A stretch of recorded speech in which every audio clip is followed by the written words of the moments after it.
This is the first thing you should do when you become a freelancer. I'm learning to thrive in the gig economy. Would you like to learn too? I had kind of a sad phone call this week from one of my clients. Bad news for me, sad news for them.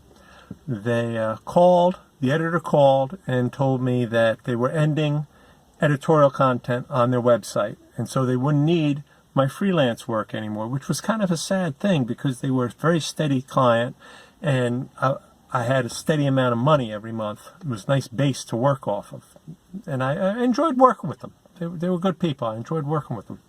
But then he told me that his last day would be Friday.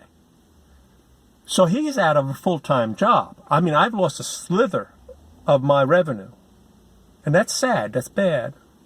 But he lost his full job. He has nothing. He's now talking to me about how to apply for unemployment.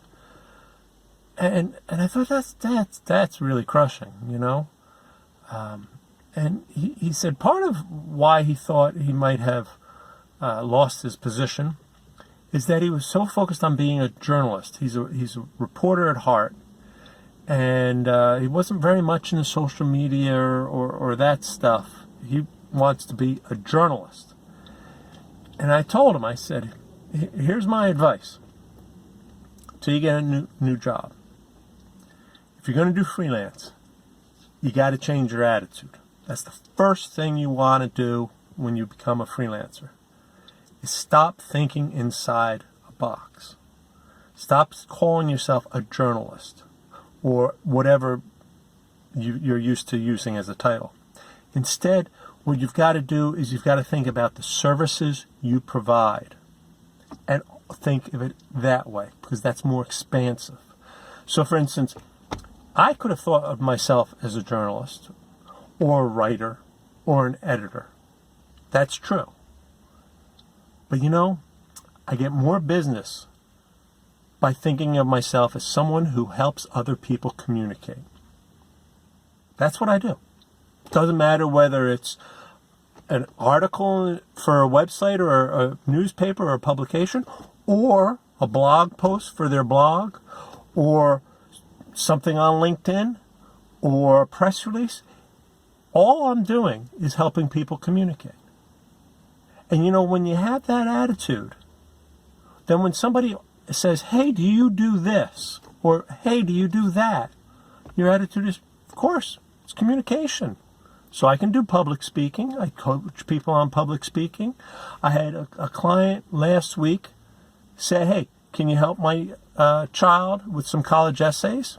Sure, I can do college essays.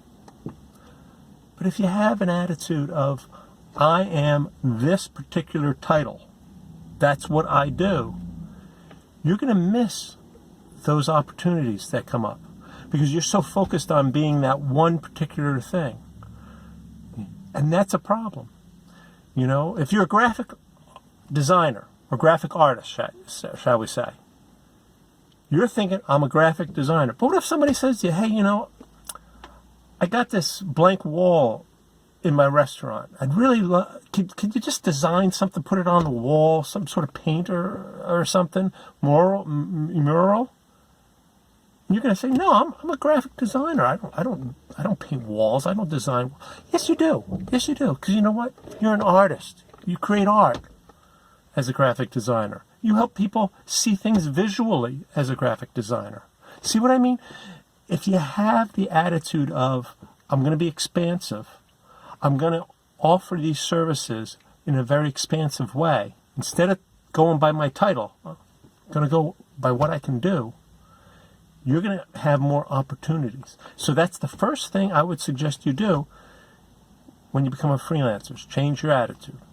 What do you think should be the first thing someone should do when they become a freelancer? Please put it down in the comments below. And if you like this video, please hit the like button. YouTube really would appreciate that. And share it, because it might help somebody else who's just lost their job get some freelance work. Till next week, take care.